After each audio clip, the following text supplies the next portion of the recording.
This is Almond Alert presented by LMC Manufacturing.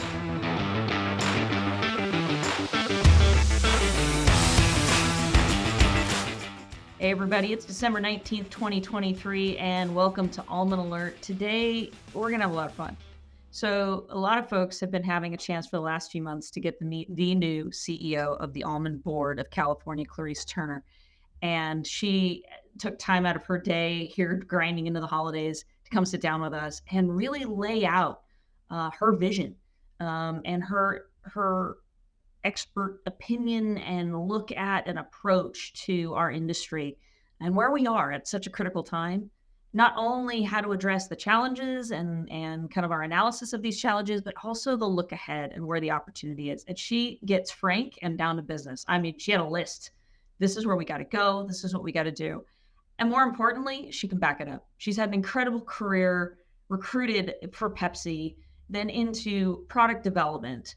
And her combination, I think, of understanding not only marketing, but also ingredient and ingredient and product development at multiple platforms, Taco Bell, Pepsi, Starbucks, and then on her own in other capacities, I think brings an interesting look to this industry at such an interesting and critical time for a new evolution. And so today we had such a great opportunity to sit and talk with her about what the next era of almond leadership looks like from the Almond Board of California, as also how we work together as the Almond Alliance and the Trade Association. So without further ado, it is my sincerest pleasure to introduce you to Clarice Turner, the CEO of the Almond Board of California. Clarice, thank you so much for joining us today and taking some time.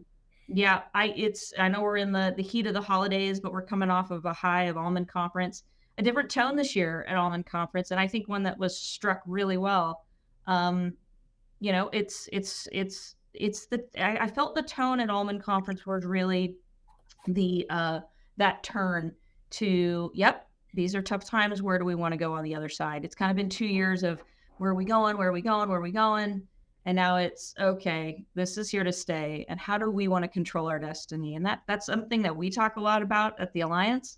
And I was really happy to hear and see some of that at the Almond Board. But let's start with you, Clarice. I mean, you and I have been getting coffee once a month for months.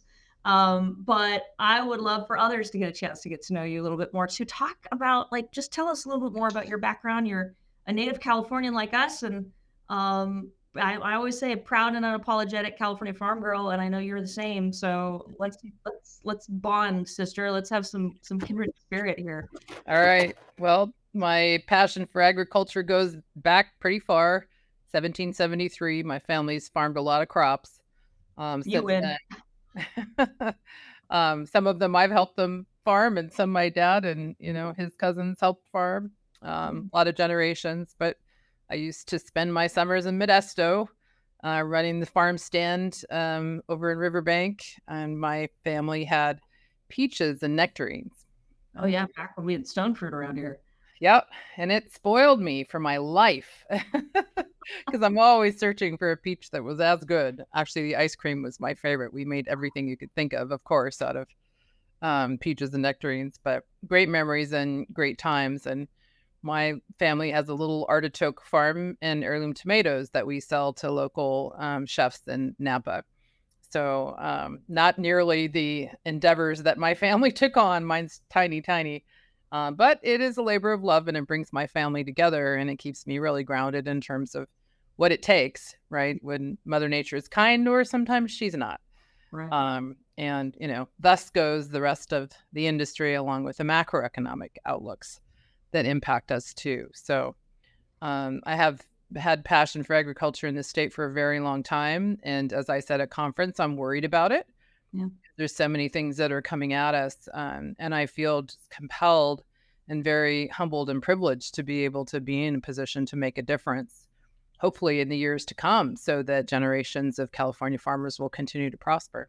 Yeah, for me, it is a passion, right? It's I say it as a bumper sticker, but it's true. I really am driven by how do I keep farmers farming? And it's something that I think about on a macro, even global scale. When I look at the trajectory of human prosperity. Not to get too into that, we can do that. But I mean, talk about your journey to this, because you are coming to the largest commodity board in the United States, the largest marketing order in the U.S. at a time of great challenge and great change. Um, and you have this passion that starts from before. But I mean, some people would ask, why are you taking this job at such a difficult time? And I think it's such a difficult time. Like, I don't think we're saying anything that's out of school here. Our industry is going through change, and when that happens, there's even internal dynamics that are taking place in response as a result of some of the outside factors putting stress on the industry. I see that as a good thing. But I mean, this comes to a question to you: why take this job at this time? And maybe talk a little bit about your journey professionally for doing that. Yeah, a couple things. I mean, one, almonds are a global success story in agriculture, right? I mean, what has been achieved is amazing. And the fact that we're 600 miles end to end in this valley and it's pretty much concentrated here, right? 80% of the world's 80% of the world's almonds. I mean, it's such a rarity, right? So that intrigues me. Plus, the almond itself is pretty awesome as a product, right? And I've always been very passionate about the products I've been involved with. And it's been super important to me because I started out in sales selling something that I didn't really believe in, and I wasn't very good at it because I didn't believe in it. I couldn't convince anybody because I wasn't convinced myself. So that intrinsically is super important to me from a motivational standpoint. And then most of my career, I've actually taken on challenges. At one point when I was working with PepsiCo and Taco Bell, they deliberately gave me the hardest situations. And I just love putting all the puzzle pieces together and figuring it out and getting people to collaborate, to figure your way out of the hole. Depending on how deep it is, it takes a little more time sometimes, but there's always a way. And I love the challenge. Mm-hmm. How do you, I think we're very similar in that. How would you describe your approach to challenge and your kind of way of wrapping your head around challenges? Like, what's your process? Just out of curiosity. I'm a strategist. I mean, ultimately, I just look under all the rocks and I'll go through a phase of asking a ton of questions and collaborating with everybody I can get my hands on that I know is a subject matter expert in different areas, and then bring people together and collaborate and figure out what's the way forward. Right?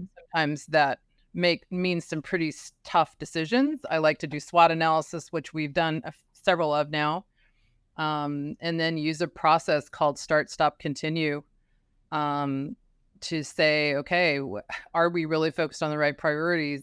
And if so, what are they? And then what should we stop doing? Or what might we think about doing differently? Because usually the answer's in there somewhere when you start to collaborate and get good brainstorming going. At least some things that you can focus on that you can actually control, influence, right? Because so many things, and unfortunately, we're in a situation where a great deal of these things we don't control, right? So, but you can't spin your wheels because we all only have so much energy, and so and time and resources, and so if you don't focus those things, sometimes the boat can spin. So I find it's important to ask the hard questions, have those difficult conversations, and get to a place where you can get alignment and get a bona fide plan together that prioritizes your resources and efforts. So I'm going to take a step back before we pull that thread a little bit further. So PepsiCo, Taco Bell, what kind of has been the path to here for those who don't know? Let's see. I was recruited straight out of grad school when I graduated into PepsiCo. And that was after spending several years in China, where I had my own business and was doing research as a graduate student. And I was with 16 years with PepsiCo. Wow. And that, PepsiCo owned the restaurant divisions at that point. Later on, they spun them off. So I started in Taco Bell. But I was operations, marketing, sales, real estate. I mean, eventually general management. So I had all of it. I was in a fast track management recruit program, which meant you changed jobs every 2 years and moved. And you took over teams in a function that you had never been in before, other than formal education. So I learned to, build relationships, get along with people, If you didn't have those skills, you wouldn't succeed in that Mhm. program. So, and the resources of Pepsi, which was amazing. Mhm. And that's where I really learned like product formulation and how you can really take things to the next level when you're working with great ingredients. Yeah. And then let's see, from Pepsi, I went to private equity, Papa Murphy's. Oh, You yeah. might recognize Take and Bake Pizza. I was that customer. I was that mom that was able to say she made dinner because the pizza came out of the oven. And I could tell operationally they had a lot of opportunity and also in the marketing area. So I was president there for a couple years, and we sold to a different private equity company, and then recruited by Starbucks. And I ran, let's see, 3/4 of the U.S. business, retail, which is interesting. So that's all the functions, right? And lots of interface with marketing and promotions. And then I saw so much opportunity in food because it used to really upset me when I would see somebody come into a Starbucks with a Dunkin' Yeah, a Dunkin' bagel. bag. I was like, "Are you kidding me? Like, why can't we have a Starbucks bagel that people want to eat?" So I was so vocal about it that they created the job of food. Hadn't been a job at Starbucks for a long time because obviously coffee is the main thing. So that was enormous in terms of formulating new things. The sous vide egg, if you like the egg bite, that was my baby Yeah.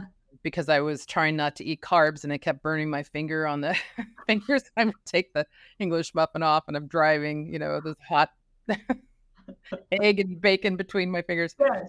And Anyhow, you're I was that like, "There's gotta weirdo be sitting better." there taking it apart, like Right. It's like, this is so wasteful. For one thing, I'm throwing away an English muffin every time I get one. And, two, like, why can't somebody create something that's innovative? And so that egg puck was born, and now it's like everywhere. It's Costco and Trader Joe's, and everybody's copied it, which is great because there is a consumer need, right? So, Mhm. um, fortunately, in my career, particularly PepsiCo, I mean, I went through marketing university at PepsiCo even after I studied marketing in college, and they taught us around the world, like, here's how you go get insights around where the consumer is and how to get into their mindset, figure out what opportunities are there that don't exist today. Mhm. And that is both art and science. And you've got to surround yourself with amazing people to be able to get that to happen. Mhm. And that's one of the things I see in the industry is there's so much innovation that can happen because Mhm. almonds are so versatile. Mhm. I mean, they're healthy, they're good for the environment. Yeah. There's so many forms of them. There's things we haven't even explored yet. We thought almond milk was a big deal. It was a big deal. What's the next big deal? We don't know yet. But the form factors, there's just so much opportunity in front of Yeah. us. And that really is exciting to me because I've seen that happen before. I've been part of that process. I know how to lead and, inspire people around it, which Mhm. I feel for, the category. So I'm not talking products, I'm talking category of almonds, that's important. Yeah, so that's a good, kind of pivot into, your outlook on like let's talk about the industry and where we're at right now. I think I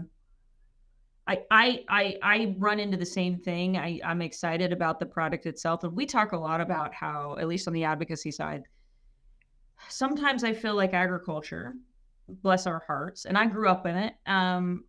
I feel like we spent a lot of we unfortunately spent the last like 20 years talking about the crop and not talking about the farmer, and not talking about what we do.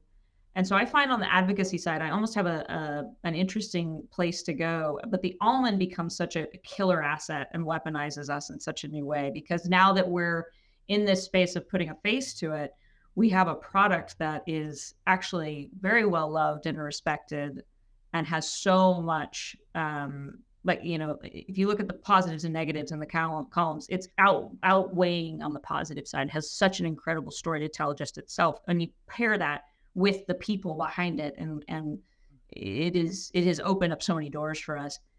And in a lot of ways, I don't mean to digress, but I've kind of it's been an interesting journey, at least at the Alliance in my couple of years here. Because if you look at ag over the last number of years, I feel like we've been the neglective husband. We married our consumer years ago, and the more efficient we got, and the more urbanized our culture became, the less we related to them. as consumers. It's like we forgot to bring our flowers every once in a while. Well, we And also now, got competition too, right. right? The other nut categories have caught up, and there's all kinds of plant-based protein creations out there now too. So we got You to be at the front of the pack and again. that well, that's a People are yeah, in a company. that's an interesting spot. So talk a little bit about that because, we've got market dynamics right now. Obviously the regulatory, we could talk about that, but let's talk about the market side of this because I find myself repeating myself, I'm sure you do too, where I'm sitting here going, look, like, yeah, we've got a lot of nuts on the market and we could rip out trees, but that doesn't solve my 800 million pounds sitting here today. Like we've got volume we need to move. And a lot of times it's, well, demand versus supply control and back to what can we control and what we cannot. Let's talk about that a little bit because I feel like there's a criticism that almost needs to be called out, which is, well, we've got to market better. We've got to market more. And I'm going, yeah, you're not wrong. There's a lot to be done in marketing, but talk a little bit about that. You're more of an expert in this than I am, but to me, that's that doesn't happen overnight magically. So let's talk about that side of things and what you're seeing in industry and just kind of your perspective on kind of current state of affairs. Yeah, it doesn't happen overnight, particularly when you're marketing a commodity, right? No kidding. Product, like I used to be able to measure my sales at Starbucks every 15 minutes. That's insane. It is insane. Oh my God. I wish that we had never created that because when you can't have access to data like that, you kind of get addicted to it. So you're not helping my paranoia about Starbucks and my credit card is more about me than anybody else. Like no, it's more to do with operations and trying to understand how to most efficiently staff and all of that kind of stuff because you're trying to look for patterns in your business. Mm-hmm. They're not really monitoring you every 15 minutes. The app makes more how the data is coming in. But it's interesting because it is a little bit longer term play, particularly if you think about how long it took us. I'm not saying that it will take us this long to start stimulating, right, additional incremental growth, but it takes a while to influence consumer habits. And I don't necessarily mean the end user consumer. I'm talking about like CPG and food service and, what they know to be true about almonds, what they may or may not believe about the environmental impact of almonds, all the things that are such great attributes of ours. There is turnover going on constantly in that space with who is working in those companies, who's formulating products, chefs and who they're working for or if they're doing their own thing. You have to continually keep in front of them. Mm-hmm. Because everybody else is trying to do that too, right? And so, as we say in marketing and advertising, you have to break through. Yeah, which means you got to know what your message is. You got to be on message. You got to be consistent, right? So that's lots of channels. You heard me talk about, and I'll tell you like flat out. Here's what I think needs to happen. We have to accelerate and be aggressive about marketing and advertising. And specifically, I mean being bold and scrappy and concise and targeted and memorable, because those are the things that break through. Yeah. So doesn't mean we've been doing a bad job at that. It just means we're kind of at a place now where you got to turn it up a notch, right? Because we got to step change where this goes in terms of being able to really crank up demand. We also have to advance our omni-channel public relations efforts. And that's around protecting and enhancing the category of almonds themselves, right? And not let anybody else tell that story for us, whether that's nutritionally or that's environmentally, because they tend to, when you don't tell your own story, they tend to tell only a piece of your story. And it may or may not be the piece that you want.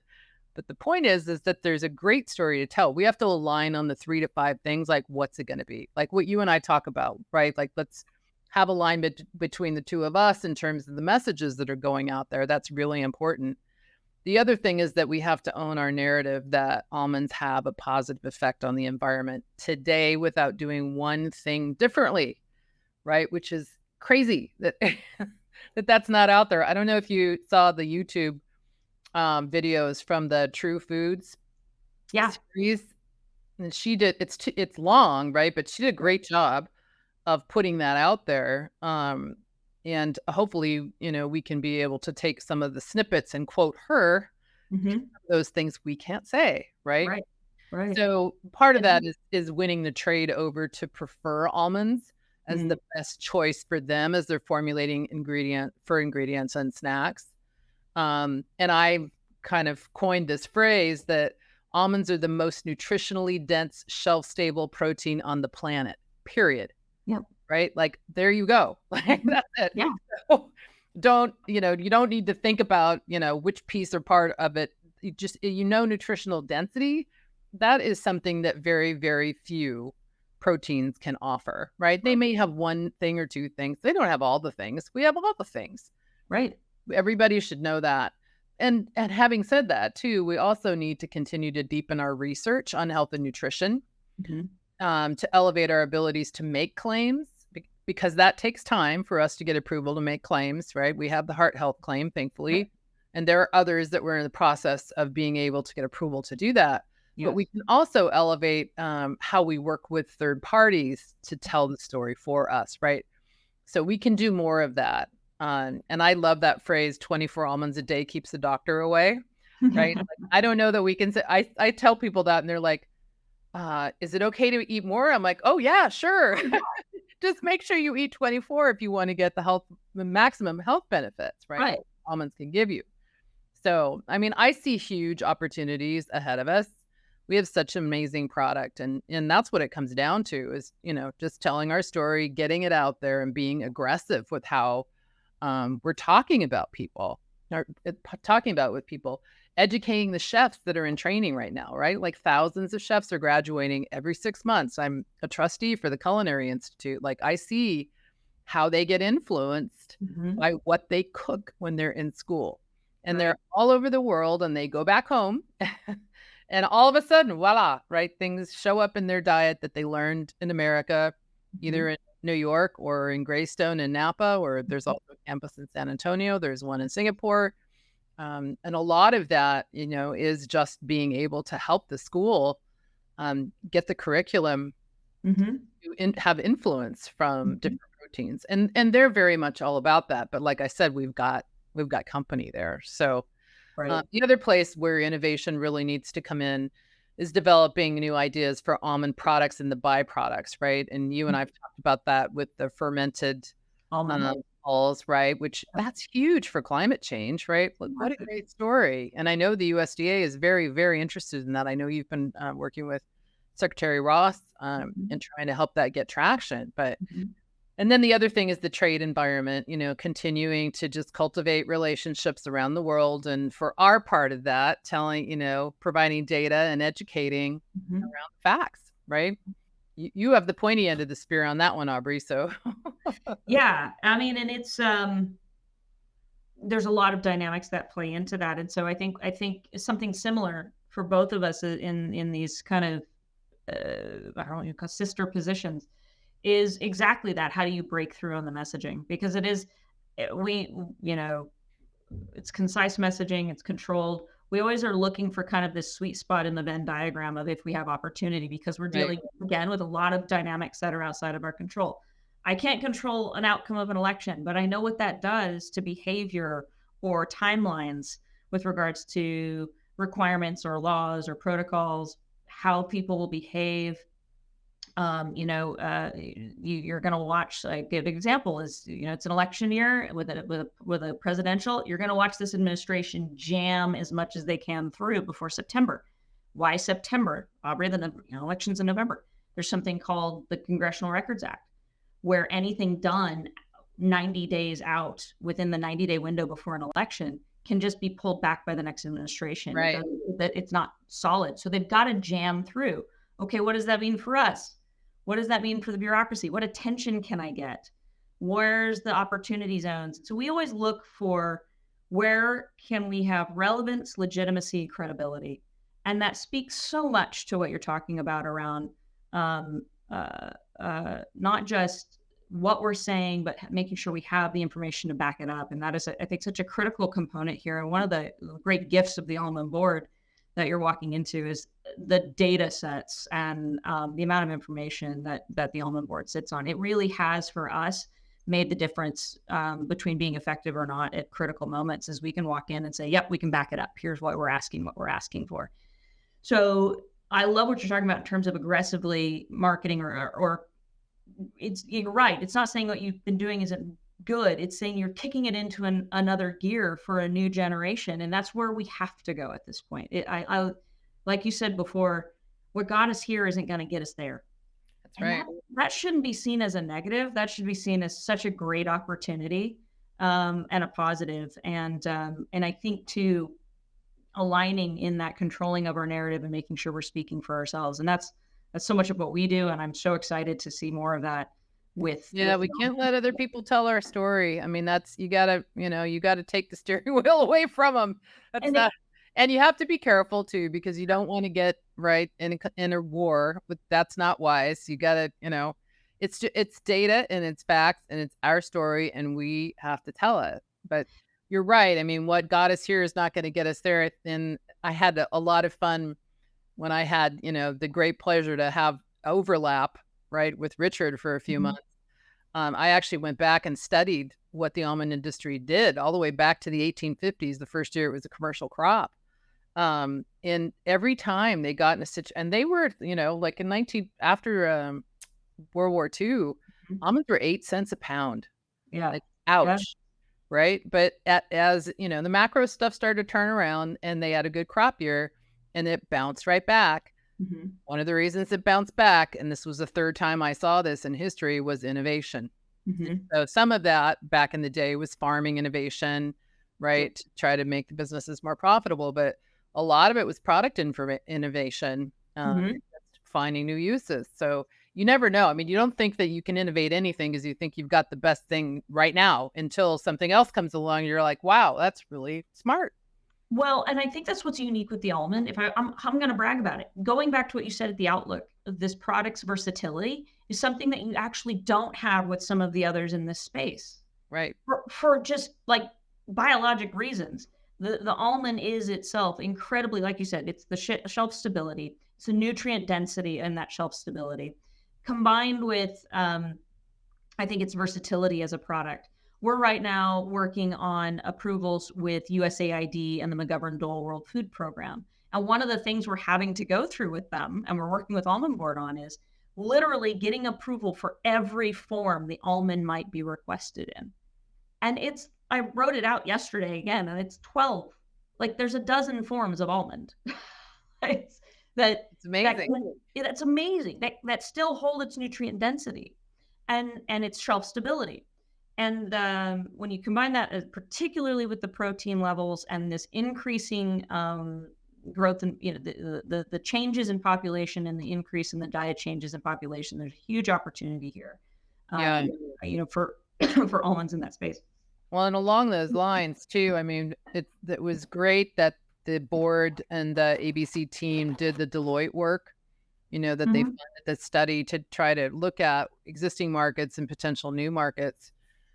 Because you see all over the world that there's opportunity. It looks a little bit different in terms Right. of how you might go after it. And, I love the idea of not putting all our eggs in one basket in terms of especially where we export to, but Yeah. also not ignoring our backyard, which is our largest market, right? It's a little harder and it's going to take a little bit longer time probably to develop the US market. But Deloitte really honed in on it's about innovation in this market. Mhm. Right, and so that was music to my ears because I know how to go do that, and I know the people to go call to get it done, so, that'll be a fun journey, but also replicating that same thing, in incubators in different countries around the world, and I'm thinking of India because it's our biggest single export market. Mhm. There's so much opportunity, which is really great to have, that data from. Mhm. They also highlighted the need that we need to tell our environmental story too. Yep. Which is, I mean, it's gotta be impacting demand. I don't and anytime you tell anybody that you're associated with almonds, what do they tell you? Oh, that uses a lot of water. Oh boy. Yeah, it does, and it's also, 86% of certified, bee-friendly farms are almond farms. Do you know that data? Yeah, Probably not, right? Like, probably so not. what are the other things? They need to have the whole story. Yeah, I Yeah. think, but I'm excited as we continue to formulate these messaging points because I think where we're at right now, at least I find opening up a little bit on our end, we have all of these incredible positive efforts that we're moving in, and it's now starting to put them into one comprehensive message. And I think this is going to be the year to do it, particularly, uh, both on kind of what you're coming out of and what you're digging up through, coming in with fresh eyes, and seeing these opportunity points, and then just sort of kind of looking at the trends of where things are going on our end. It's going to be interesting to watch these, I think, come together, and I'm excited to see it. I'm at that point where I'm chomping at the bit. I don't know if you are, of just like, okay, I can see all of it on the whiteboard. Now let's start putting it together. I think in a more comprehensive way. The Deloitte study, interestingly enough, what's the plans with that? Is that going to go, does that stay internal? How is that being communicated or released?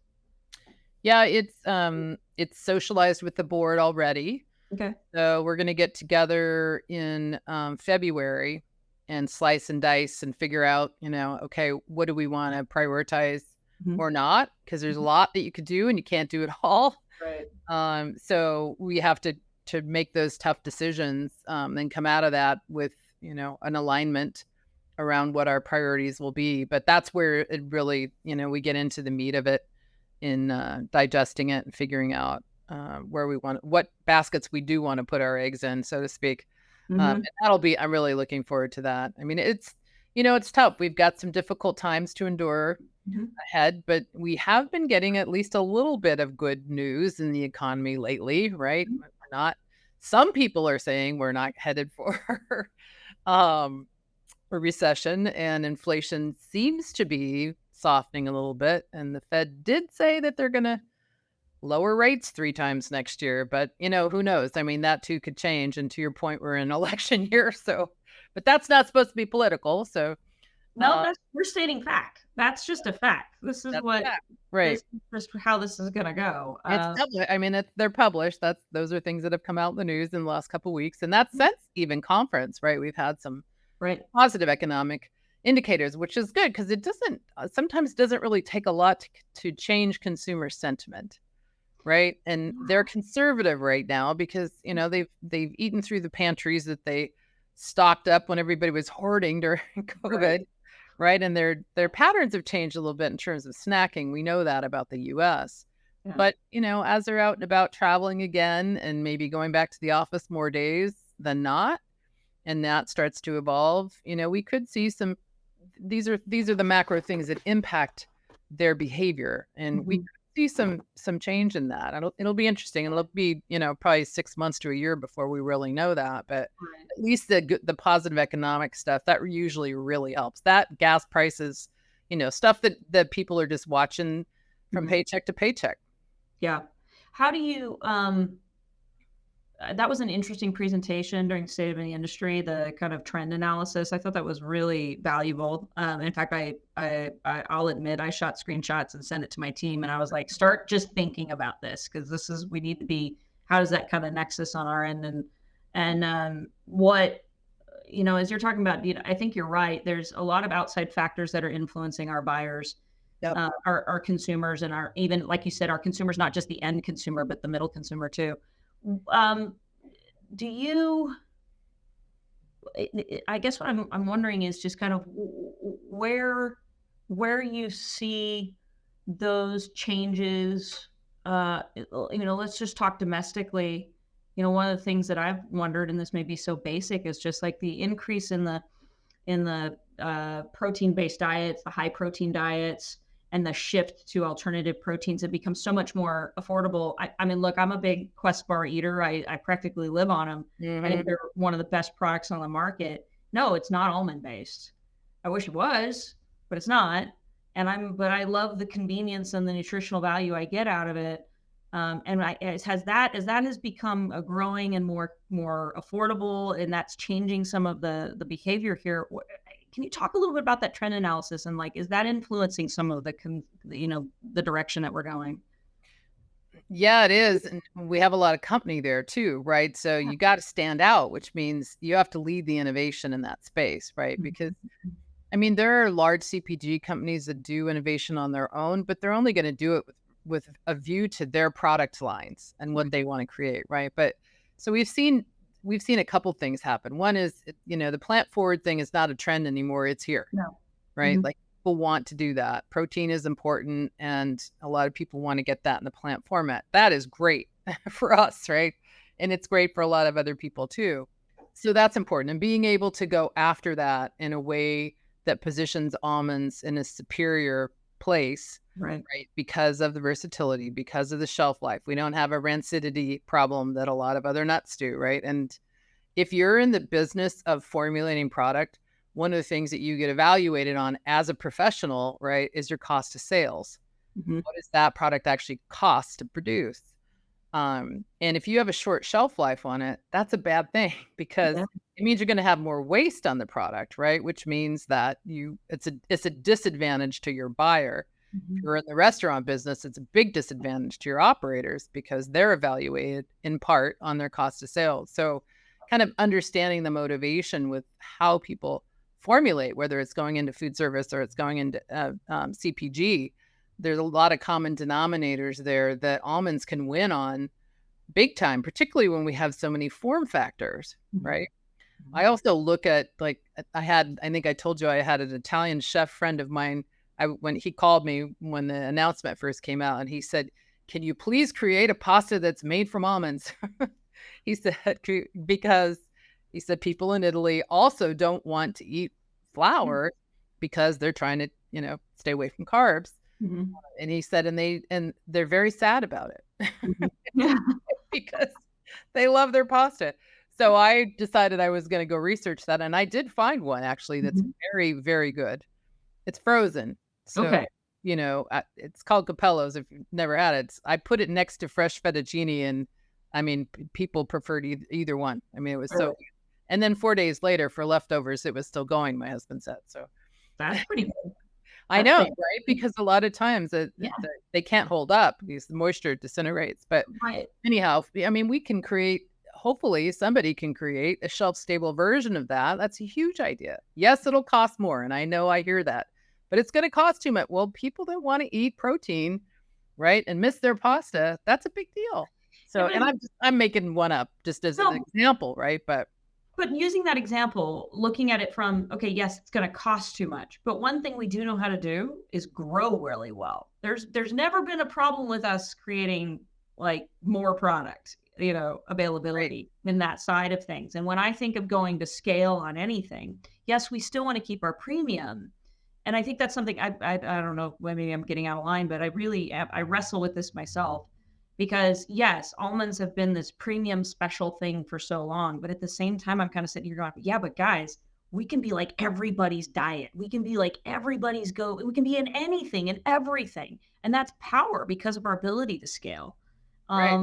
I And all don't. right, form factors, which people they know, I mean, people just don't have that versatility that we have, right? I The other piece is all the research with the byproducts, right? So right now we're feeding animals. We can feed that probably to humans. I mean, there's a test going on with it right now to formulate nutrition bars, right? That's agree. huge in terms of bringing costs down, like I was just talking about, right? You So, can balance that cost factor to be able to include two types of almonds in your mhm. formulation, right? And now that's not a barrier anymore. So again, there's a lot of work that's still going on. This stuff takes time, but you got to have a lot of balls in the air, right? Oh, Juggling them all because you don't know what your timeline is going to be on all these things. But totally. just important to make sure that you prioritize, what's most likely Mhm. to work. And Yeah. the other thing's a little bit longer term because you never know. Some of that stuff does come through, but Mhm. not as high a priority and not a sense of urgency because we are, we're trying to do everything we can that'll drive the short term. Mhm. um, But But you you can't also ignore. have long term in mind too. Yeah, you can't ignore the long term and how you do that. So, I mean, kind of bringing this back home a little bit, you know, our two organizations are dedicated to this one wonderful community and industry, and uniquely and distinctly doing so. But I think equally as important in that process. Um, we've talked a lot about the Almond Alliance, really like the resources and the collaboration that we can have with the incredible expertise and information is what allows us to be so effective when making requests or designing programs or working and advocating on specific things. We are marketing our product in a very unique way. I use the word marketing as a commercial way, but really we are. We're in there explaining, educating, and advocating for everything you're talking about with regards to the product and the way it's grown and the people who use it, and the people who do that, in order to, protect the industry so it can continue to innovate, so it can continue to grow. Talk a little bit about kind of your vision of the relationship with the two organizations. Obviously, there's legal, right? What can the Almond Board do? I've always said, look, the Almond Board's job is to be an expert and to develop new markets. The Almond Alliance's job is to have an opinion on behalf of the industry. So, I mean, that's my oversimplified. How do I make sure we're all staying in our lanes? But there is a relationship here that I think makes us a very strong industry, and I think that we all want to see correctly, rightly, and effectively grow. Talk a little bit about your vision for that and ideas around that. Yeah, I think a big part of our role too, along with the board of directors, is to read the tea leaves and see what's ahead. We know what we're sitting on right now, which is a lot. I mean, I just look at the CASP data for one thing. That thing is a treasure chest of data that nobody else has data like that, right? And we are using it. That's where all of the environmental statistics come from, because it's all self-reported. Yeah. But I see, we need to be the strategists. We need to look forward from a consumer, from a category perspective. You're looking at it from, what's on the landscape politically. And those three things are super important because that's what will dictate the future of the industry, right? So as we see things coming from a strategic standpoint, whether that's from consumer or whatever else might be coming to us around the world, we're seeing trends, we're acting on those, we're trying to anticipate, and then saying, okay, what do we need more research on or less, or what can we pull out and maybe, go a bit deeper on, look at it from a different angle. As we're starting to do those things, very important for you and I to be communicating, our teams to be communicating, to say, hey, here's what we're seeing coming up, and you too, right? And two-way street. And then getting together and saying, all right, so how do we need to shape this?